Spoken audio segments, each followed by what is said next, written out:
Welcome to DJ TV.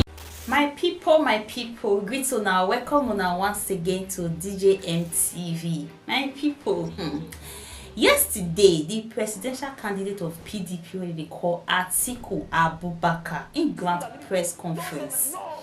After this Supreme Court judgment, he never talk. Yesterday, and I can't get to talk concerning this whole thing. According to Wetin he talk, he say Nigeria is doomed after Supreme Court saw nothing wrong with 2023 presidential election. My people, I no go talk too much because I think we analyze this so matter.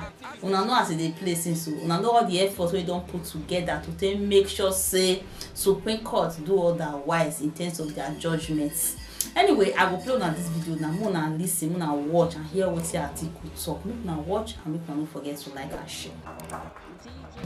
If the Supreme Court, the highest court in the land, implies by its judgment that crime is good and should be rewarded, then Nigeria has lost, and the country is doomed irrespective of who occupies the presidential seat. If the Supreme Court decides that the electoral umpire, INEC, can tell the public one thing and then do something else in order to reach a corruptly predetermined outcome, then there is really no hope for the country's democracy and electoral process. Obviously, the consequences of those decisions for the country will not end at the expiration of the current government. They will last for decades. I am absolutely sure that history will vindicate me.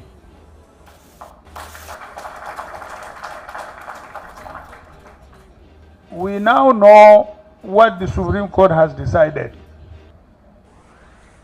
At critical points in my political life, I always ignored the easy but ignorable path in choosing the difficult but dignified path, the path of truth, of morality, of democracy, and the rule of law.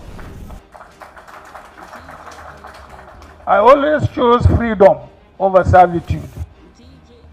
Whatever the personal discomforts my choice entails. When I joined politics, the critical challenge was easing the military out of power so that civilian democratic governance could be restored in Nigeria. It later became a very defining struggle, and as one of the leaders of that struggle, I was targeted for elimination. In one incident, 9 policemen guarding my home in Kaduna were murdered in an attempt to assassinate me. I was also forced into exile for 9 months because of that incident. In addition, my interest in a logistics company that I co-own was confiscated and given to friends of the military government. As vice president in the civilian government that succeeded the military, I, again, at great personal cost, chose to oppose the extension of the tenure of the government beyond the 2 4-year terms enshrined in our constitution. At the current historic moment, the easier option for me would have been to fall off and retreat after the mandate banditry perpetrated by the APC and INEC. But I went to the Nigerian courts to seek redress. I even went to an American court to help with unraveling what our state institutions charged with such responsibilities were unwilling or unable to do, including unraveling the qualifying academic records of the person sworn in as our president, and by implication, hopefully, who he really is. I offered that evidence, procured with the assistance of the American court to our Supreme Court, to help it do justice in this case.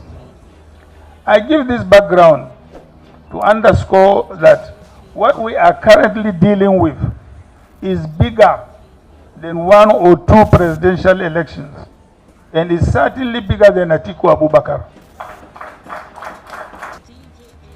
Your Excellencies, distinguished ladies and gentlemen, let me dwell a bit into the implications of PEPC and Supreme Court judgments.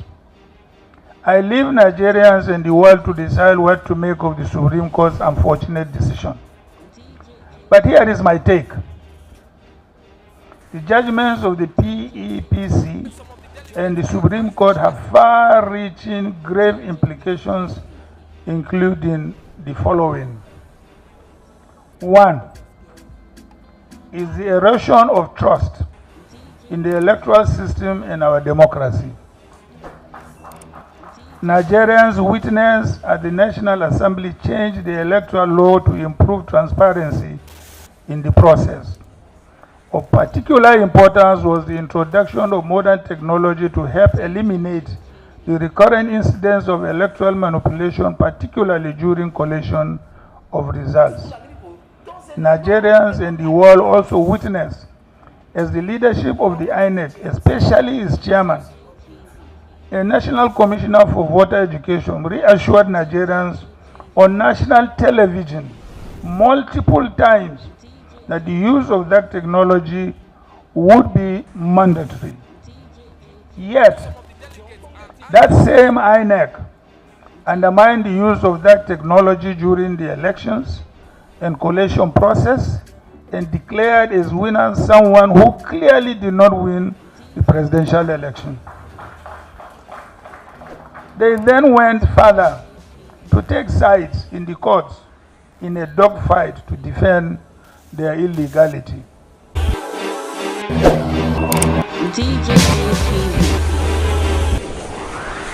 DJ